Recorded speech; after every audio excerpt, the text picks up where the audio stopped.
Have you ever wanted to be rich, but stopped yourself because it felt wrong? Maybe you grew up hearing that money is the root of all evil, or that if you chase money and fail, you'll end up worse off than you are now.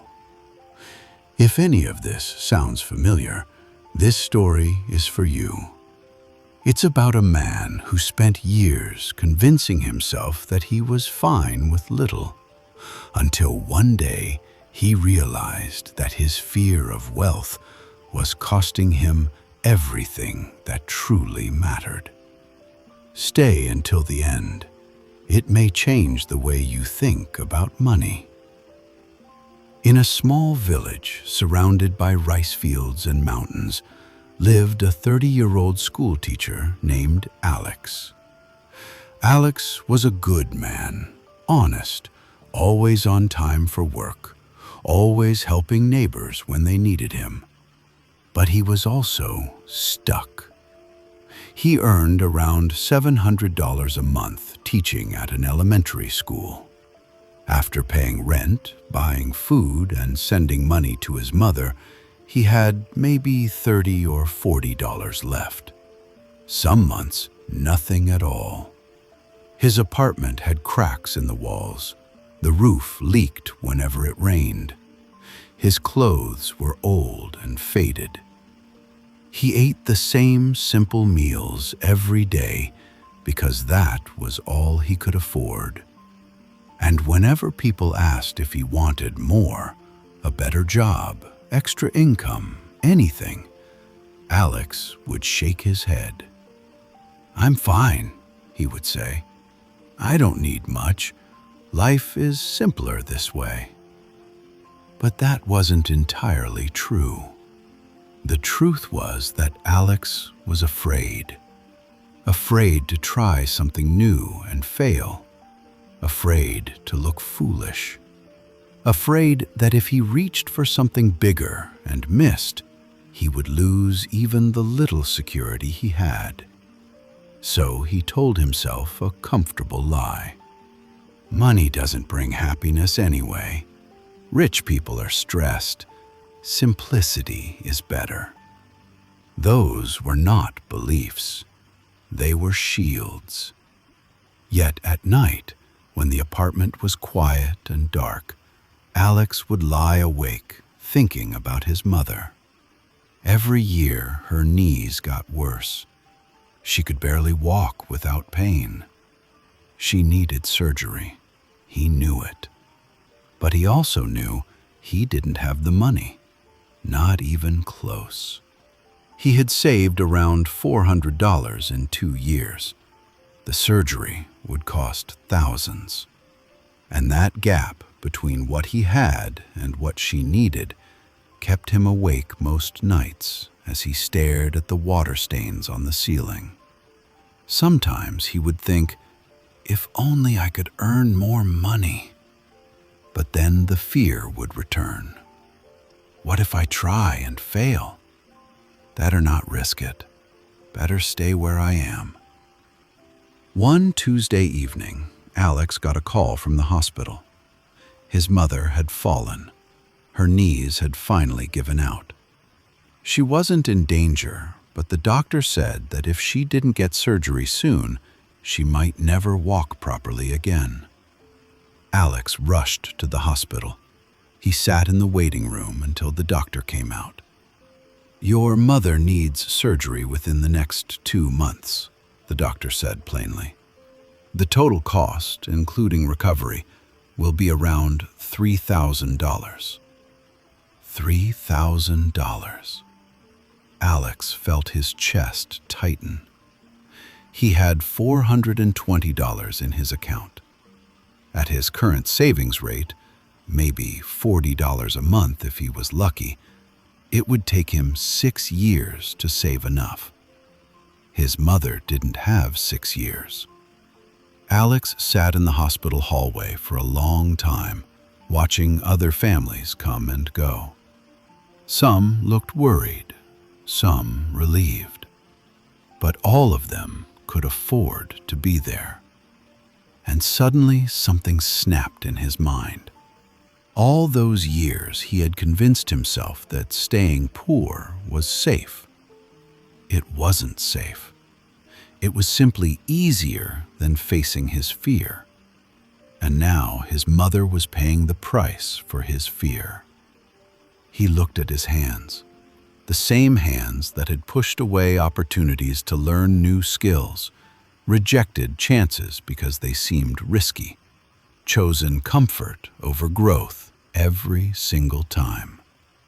And he thought, what's the point of playing it safe if I can't even help my own mother?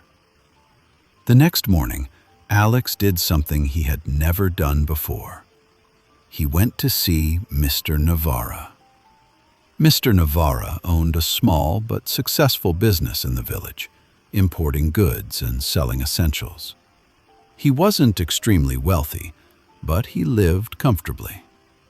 Alex had always avoided him, not because Mr. Navarra was cruel, but because his success reminded Alex of his own stagnation.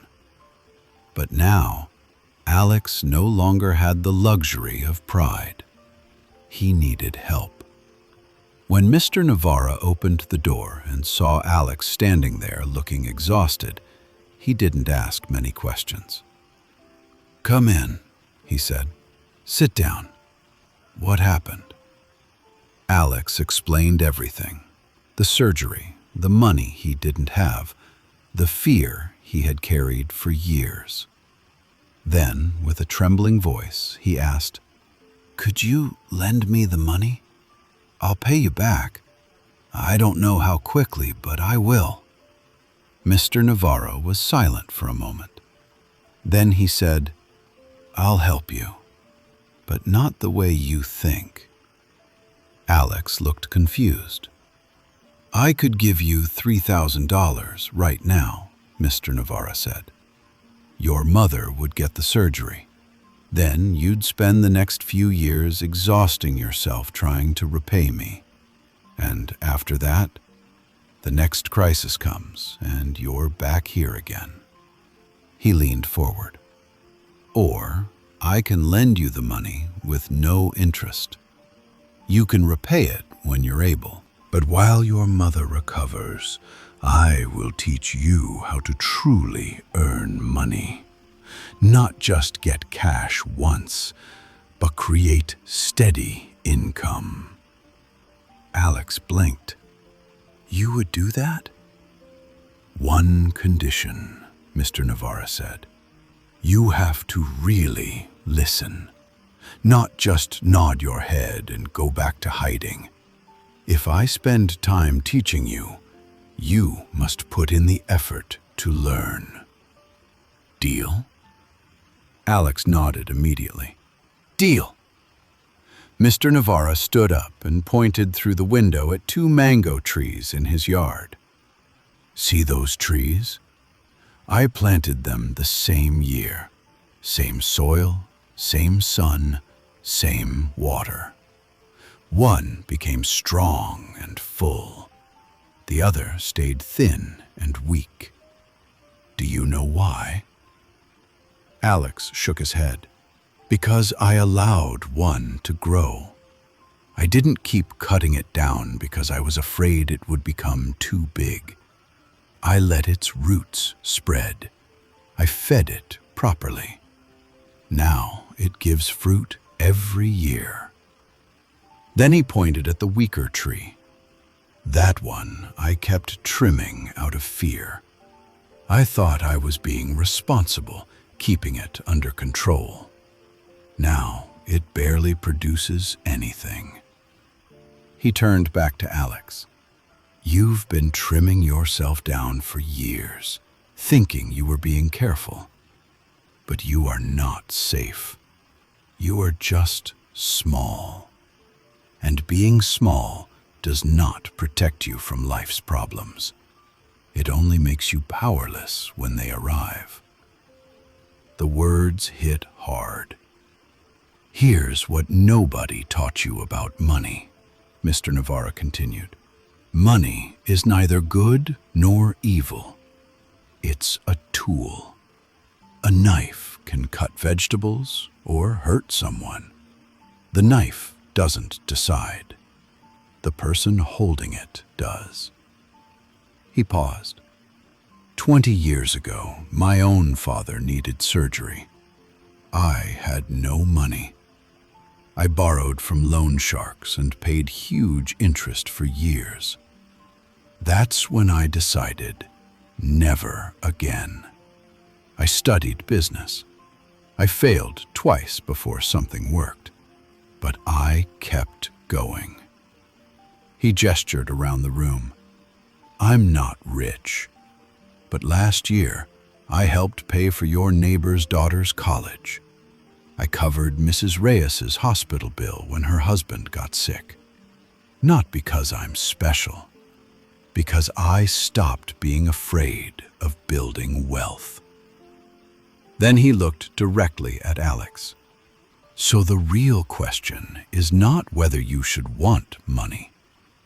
The question is, what will you do with it once you have it? 2 weeks later, Alex's mother had her surgery.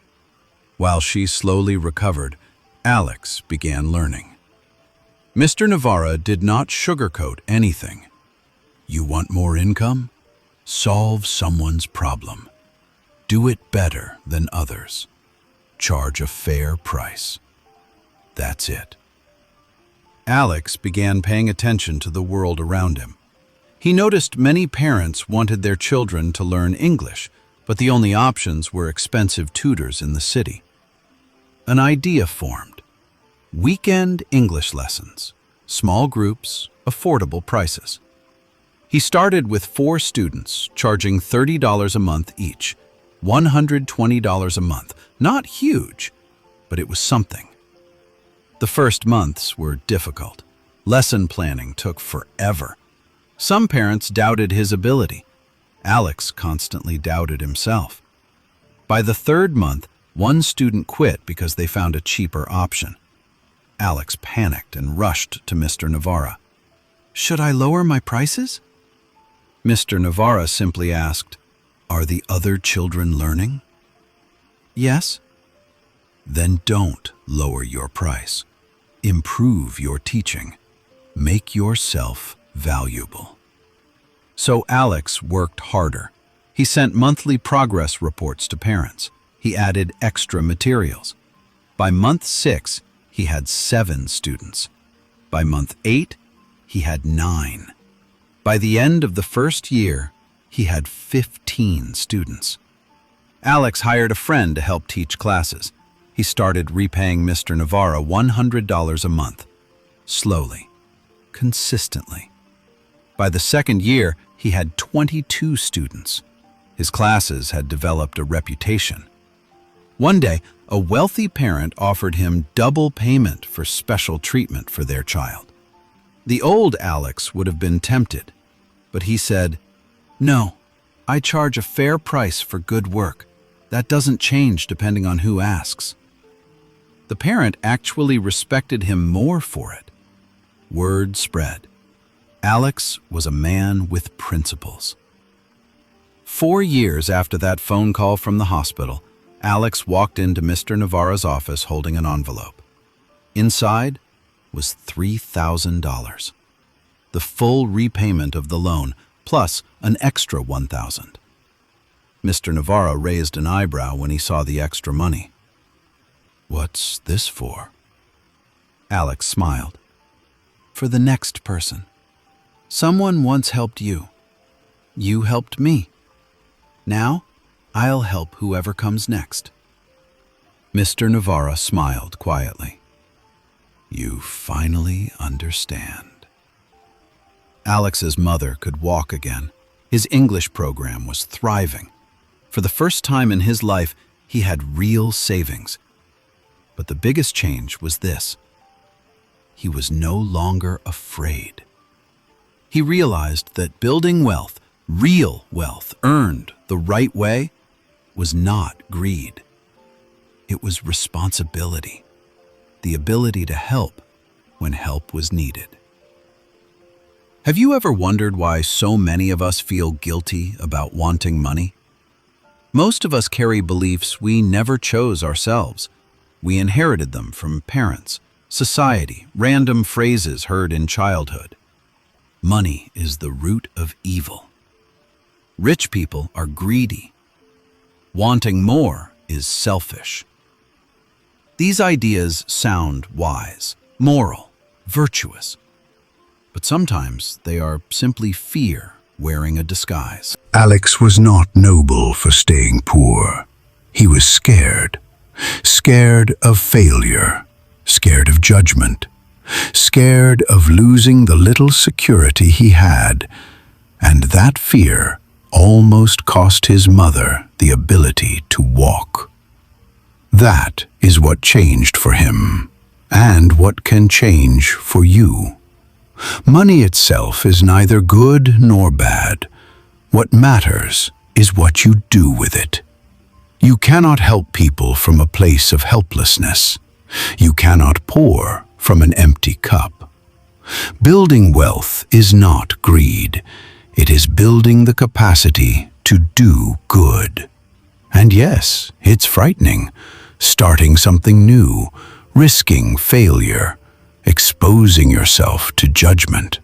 All of it is scary. But do you know what's even scarier? Reaching the end of your life and realizing you played it safe while the people you loved needed your courage. So here's the question. What belief about money are you carrying that is actually just fear in disguise? Maybe it's, people like me don't become rich. I'm not smart enough for business. Wanting more makes me selfish. Whatever it is, ask yourself honestly, is this belief protecting me or limiting me? Because Alex thought his fear was protecting him for years. In reality, it was trapping him.